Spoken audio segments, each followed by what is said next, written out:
Hey everybody, I just picked up a new scope today. That's the Redfield Reveal.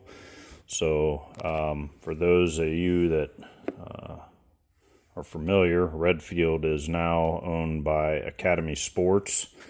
I think they were acquired by Loopold some years back, and then Loopold ended up recently selling the name to Academy Sports. But nonetheless, this is their Redfield Reveal line. I know a lot of people are familiar with the budget-friendly Rebel series. I personally don't have any experience with the Rebel series, but this is the Reveal series, and from what I understand, there's 3 different scopes in this series, 2 of which are first focal plane scopes, and this one that we have here today, which is a second focal plane scope. They have a few Redfield models to choose from. I've kind of looked at these scopes off and on over the last few months. I'd be honest, I really didn't have much interest in the Redfield line. I was just, always kind of concerned with quality on it. Wasn't real keen on the quality. I guess, I just didn't figure they were very good, considering there's other choices out there that are definitely proven. I know Redfield back in the day was very good, but the newer stuff haven't had a whole lot of experience with. But nonetheless, kind of in my opinion, what would be a close comparison to the Reveal series is the Crossfire 2 from Vortex, and I say close.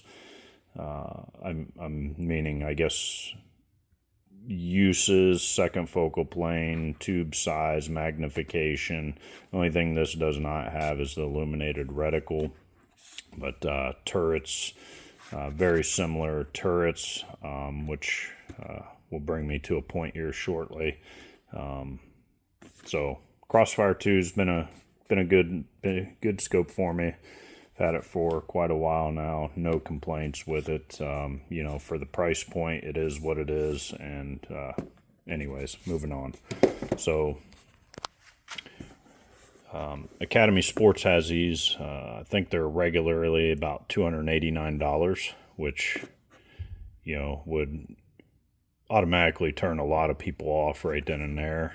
Most people think when they see scope for that kind of money, the quality on it's not going to be good, and I'm just going to go ahead and give you a little spoiler. This is a fantastic scope from what I've seen so far. Yes, I haven't put it on a rifle and shot it. That's going to be next video, but so far everything I've seen out of this scope has been fantastic. So I've kind of already got everything unboxed, but comes in very nice, high quality box, good foam padding, but comes with a 3-inch sunshade, owner's manual, lens cleaning cloth, the rubber bikini style caps, and comes with a couple tools. This is for, it's got a plastic tool for taking off the battery cover, the slotted battery cover, as well as loosening the screws on the turrets, and it comes with a hex key wrench for the screws on the scope level. So does also come with a throw lever that screws into the bezel ring on the magnification adjustment. I actually left that in the house, my apologies, but that does come with the package as well. This is the illuminated reticle. It goes from 0 to 11. The illumination, in my opinion, is very good. It's very bright, so it does show up in daytime very well. Obviously, the point of the illuminated reticle is for dimmer conditions. However, I know when I get into the woods with a hunting rifle, a fine crosshair, it does get pretty hard to see when you got real busy background. So the illuminated reticle as I get older is kind of a must for me when I purchase a scope. So if I didn't mention already, this has got the 30 millimeter scope tube, 42 millimeter Bell objective here, 4.5 to 14 on magnification, and the turrets are capped. Turrets are very large, they're about 1.25 inches in diameter. Both the windage and elevation are the same as far as size and appearance, but I'll go ahead and take the other one off as well.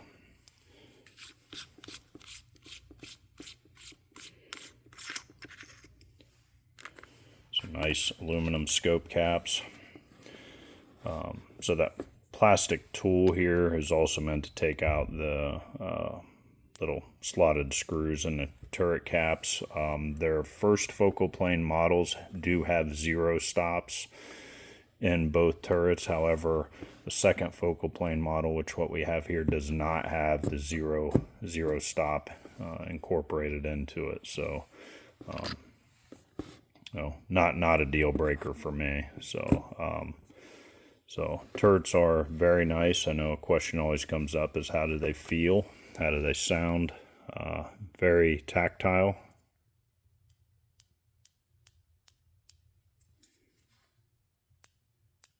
Very positive stopping.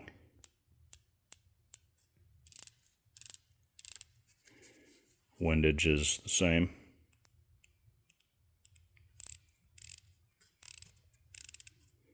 So in my opinion, again, for a relatively budget-friendly scope, very good turrets. Have I felt better? Absolutely. Have I felt worse? Yeah, absolutely. Matter of fact, that Crossfire 2, that in my opinion is kind of a direct comparison, the turrets on it are extremely mushy. These are, in my opinion, they're pretty decent. Again, for the price point, the turrets on this are not bad at all. It does have parallax adjustment. So parallax adjustment on it's a nice feature. I think most scopes nowadays have it, not all, but a good many of them come with it. The illumination, the illuminated reticle is kind of incorporated into the parallax knob. Same with this, very positive stopping. If I have any complaint on the illuminated reticle, it is that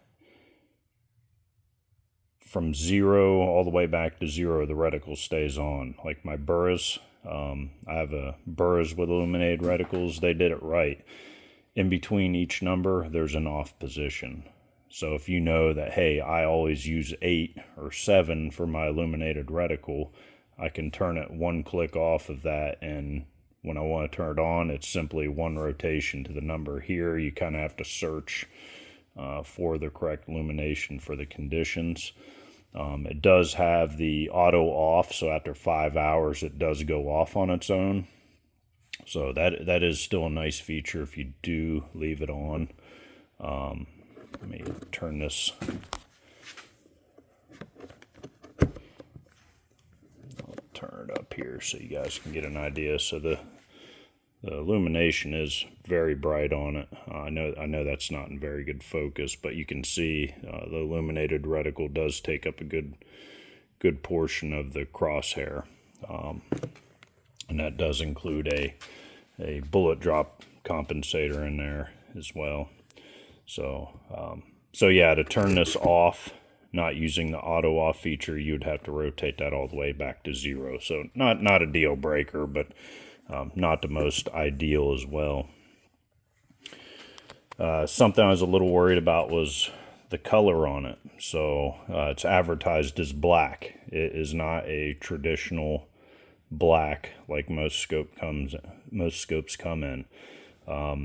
It does have kind of a little bit of a grayish hue to it, and that was kind of what I was worried about, was how close is it going to match to my my Browning AB3 finish, and it's actually, it's pretty close. So it doesn't look, I was kind of worried that I wasn't going to like it, but just to kind of give you a comparison, This is just the magazine off my Browning, but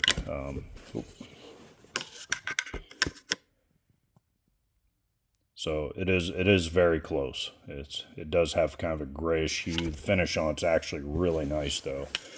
I really do like the finish. It's just more of it, if this was going on like an AR or one of my precision rifles with a chassis, I probably wouldn't care, but being this is going on more of a traditional hunting rifle, I really want everything to match up well on it. So, but just kind of seating it on the rifle, it matches very, very closely. So, yeah, I kind of eliminated that worry. But moving on, it does come with a scope level. Will I use this? No, probably not. Most of my shots are going to be 200 yards and within. I'm hunting in coastal Carolina conditions, so most of my shots will probably be under 100 yards, to be honest with you. So a little bit of rifle cant probably is not going to affect much. But so this, not sure if I'm going to put it on or not. I probably won't though. But yeah, as far as the reticle, you guys can get online. I'll see if I can get you a clear shot. I don't know how well this is going to look.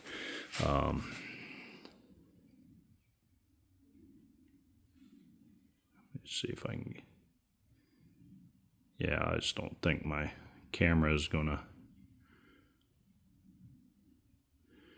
Yeah, my apologies on that. So I'll have to work on that when I do the follow-up video on this. Once I get the gun actually out to the range, I'll work on getting a little better camera shot of that. But again, this is just kind of an unboxing right now. Just want to give you guys a kind of a quality overview.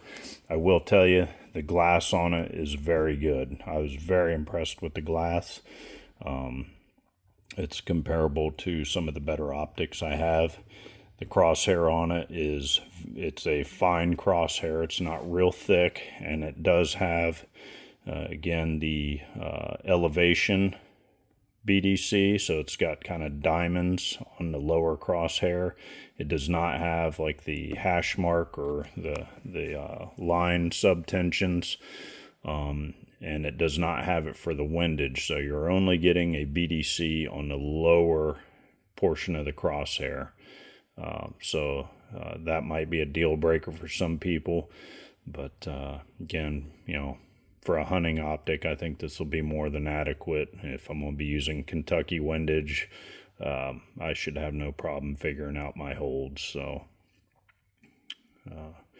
more to come on this. I'll get it mounted up and we will take it to the range and we'll kind of verify the tracking on it and kind of let you know what I think. If you got any questions, feel free to ask, and I'll try to address them either in the comments or try to address them in the next video. But if you've looked at these Redfield reveals and you're questioning it, don't. This scope is very nice for the money. I would buy this over the Vortex any day of the week now that I've got it in my hand. So very, very good scope. It definitely punches in a higher weight class, again, for the price point. Really looking forward to getting this on the rifle and using it, and can't wait to get that video out there for that as well, because I think there's a lot of people interested in it, but they're just a little bit apprehensive just because they're not sure of the quality. Everybody wants their dollar to go the extra mile, just like I do, but I think people are apprehensive to try brands that they may not have typically went with before. So I would take this over the Vortex any day of the week. So, all right, guys, more to come. Thanks for watching.